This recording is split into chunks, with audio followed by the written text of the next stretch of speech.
Banyak yang ingin memiliki mobil mewah super. Salah satunya adalah mobil Lamborghini. Banyak yang mengatakan mobil Lamborghini dapat memenuhi semua hasrat dan impian pecinta mobil mewah super. Kali ini saya akan membagikan cerita menarik di balik terciptanya mobil super ini.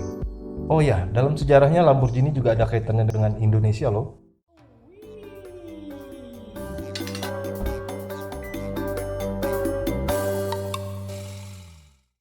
Orang yang membuat Lamborghini bernama Ferruccio Lamborghini, lahir di tahun 1916 di kota Emilia Romagna di selatan Italia. Terlahir dari keluarga Lamborghini yang secara tradisi adalah petani anggur. Sang ayah berharap suatu saat Ferruccio akan meneruskan usaha keluarga bertani anggur. Tapi rupanya Ferruccio muda lebih tertarik kepada hal lain. Dia lebih banyak menghabiskan waktu di garasi ayahnya, mengutak-atik traktor ayahnya. Hal yang kemudian mendorongnya untuk mempelajari teknik mesin, dan kemudian menjadi mekanik yang cukup handal. Sehingga pada tahun 1935, dia cukup percaya diri untuk membuka bengkel. Tapi 5 tahun kemudian, dia harus meninggalkan usaha bengkelnya karena Italia terlibat dalam Perang Dunia Kedua.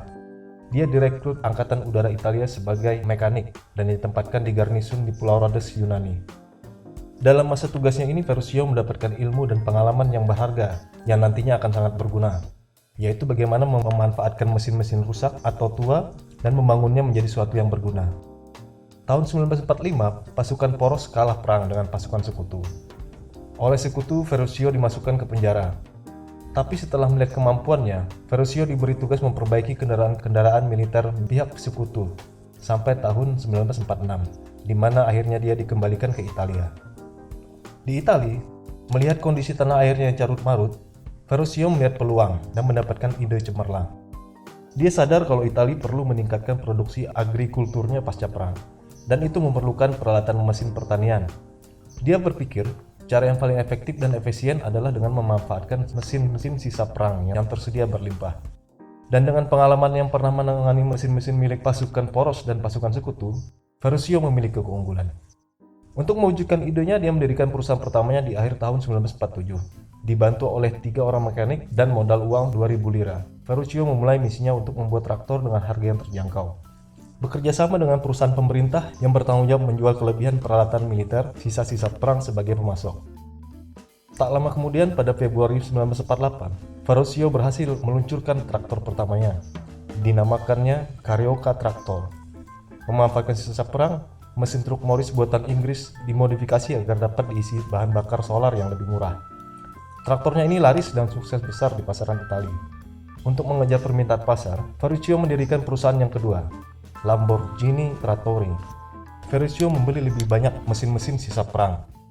Dari sana usahanya terus berkembang pesat hingga pada tahun 1956, Lamborghini Trattori sudah membuat mesin traktornya sendiri. Pada titik ini, bisnis Ferruccio sudah membuatnya sangat kaya raya, sehingga dia akhirnya dapat memanjakan antusiasme lamanya terhadap mobil-mobil sport mewah. Koleksinya antara lain 2 buah Alfa Romeo, 2 buah Maserati, Jaguar, Mercedes-Benz, dan tentu saja Ferrari. Sebenarnya mobil Ferrari mendapat tempat yang khusus di hati Ferruccio.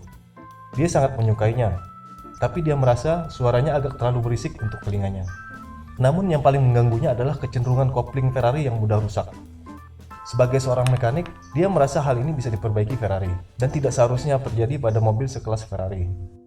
Jadi pada suatu hari setelah bosan terus memperbaiki kopling Ferrari miliknya, dia memutuskan membawa mobil Ferrari bermasalah miliknya ke Modena dan bertemu langsung dengan Enzo Ferrari, si pendiri Ferrari, untuk mengadukan masalahnya. Berharap mendapat respon yang positif dari sang pendiri. Yang diterimanya justru perkataan yang membuatnya tersinggung. Menurut Ferruccio, Enzo Ferrari meremehkannya dan mengatakan kepadanya kalau dia terlalu terbiasa menyetir traktor, jadi tidak akan bisa mengendarai sebuah Ferrari.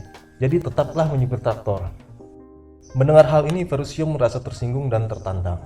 Maka tahun 1963, dia mendirikan pabrik mobilnya sendiri yang dinamakannya Automobili Lamborghini dan memilih banteng sebagai lambang mereknya. Mobil Lamborghini yang pertama mereka rilis adalah GT350 pada tahun 1964. Mobil ini sudah menerapkan teknologi yang sangat mengesankan pada masa itu. Antara lain, menerapkan 5 kecepatan, pengereman di keempat roda, suspensi independen di keempat rodanya, dan memakai mesin 12 silinder. Model mesin yang bahkan masih dipakai oleh Lamborghini sampai sekarang. Dikatakan bahwa GT350 lebih cepat, lebih senyap dan lebih mudah dikendalikan dibanding mobil Ferrari waktu itu. Mobil selanjutnya yang mereka rilis adalah GT400 dan Miura P400 di tahun 1966. Miura P400 ini mempunyai cerita tersendiri, karena model inilah yang pertama dibuat Lamborghini dengan menaruh posisi mesin di bagian tengah belakang mobil untuk tujuan mencapai kecepatan tinggi. Posisi yang akhirnya diadopsi oleh kebanyakan mobil berperforma tinggi sampai sekarang. Mobil ini sering disebut sebagai mobil super yang pertama di dunia. Mobil ini dikembangkan oleh para insinyur Lamborghini secara diam-diam tanpa sepengetahuan Ferruccio. Karena mereka tahu dari awal, Ferruccio memang menentang pengembangan mobil berkecepatan tinggi untuk balapan. Sikapnya ini tidak terlepas dari trauma yang dialaminya karena pernah terlibat kecelakaan pada waktu mengikuti sebuah balapan di masa lalu. Namun setelah akhirnya mengetahui rancangan mobil ini, Ferruccio menyetujuinya. Setelah merilis beberapa model lagi dan menikmati masa kejayaannya, di tahun 1970-an Lamborghini mulai mengalami kesulitan akibat dari krisis keuangan dunia dan krisis minyak karena kondisi geopolitik di Timur Tengah. Ditambah lagi kejadian-kejadian yang kurang menguntungkan lainnya di masa itu. Semenjak itu pula Lamborghini tidak membukukan keuntungan alias selalu rugi. Baru pada tahun 1996, di tangan dua investor, V Power Corporation dari Indonesia yang mengambil alih di tahun 1994, dan perusahaan Malaysia Mycom Berhad, akhirnya Lamborghini tidak merugi dan mencatat keuntungan sebesar 120.000 dolar. Tapi lagi-lagi ketidakberuntungan mengikuti Lamborghini. Tahun 1998, krisis keuangan melanda Asia dan berdampak kepada kedua investor. Mereka terpaksa menjual Lamborghini Automobili. Kali ini yang membeli adalah investor yang kuat, pemilik VW Jerman, Ferdinand Piëch, yang pada tahun itu juga baru mengambil alih Bentley dan Bugatti. Di tangan investor yang kuat dan strategi yang tepat, Lamborghini bangkit kembali dan tetap berdiri sampai sekarang.